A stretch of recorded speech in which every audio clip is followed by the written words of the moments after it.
Alright guys, quick little pro tip here that you got to remind your guys, and also this is the reason why I like doing like a profit sharing. Overall, I like doing profit sharing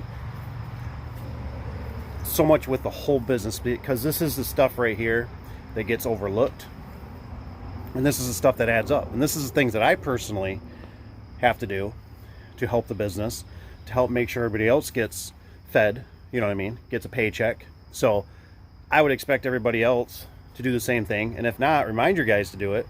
And maybe you should think about trying to do a profit sharing just to make their brain think a little bit.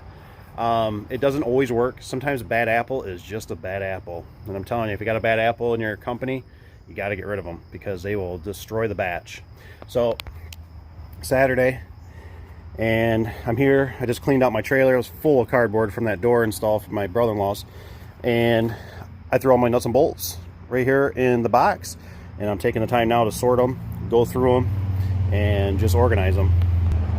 I've heard of guys using 5-gallon buckets. I've heard of guys using coffee cans, and what they do is, I've been told by other installers that what they'll do is, just when you get a down day, go through your nuts and bolts. You know what I mean? You don't have to do it when you're on the job, because we know how that is. We want to get out of there, or the customer is going to come out and start bugging us or talking to us, let's just say. So just throw them in a nuts and bolts bin. I even got a like in my trailer, I got a goodie bag. This is what I call my goodie bag. It's kind of like a junk drawer at your house. Everybody got a junk drawer, right? I mean, I do. That guy right there, that's like my goodie bag.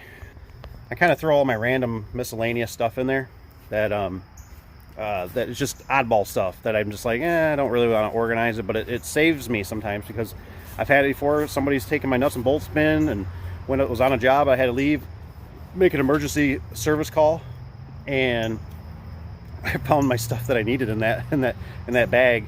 So it helps out a lot. But anyways, just organize your nuts and bolts. I used to have a 5-gallon bucket full of legs back in the day. A 5-gallon, or it was a 55-gallon drum. 55-gallon drum, almost half full with legs. I don't have them anymore.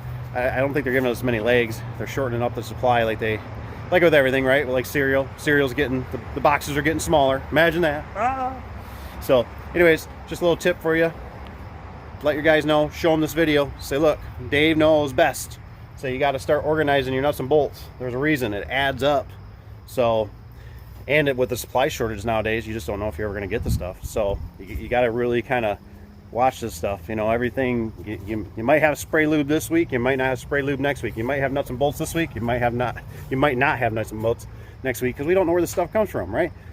We know most of it comes from China, which is not good on our own country.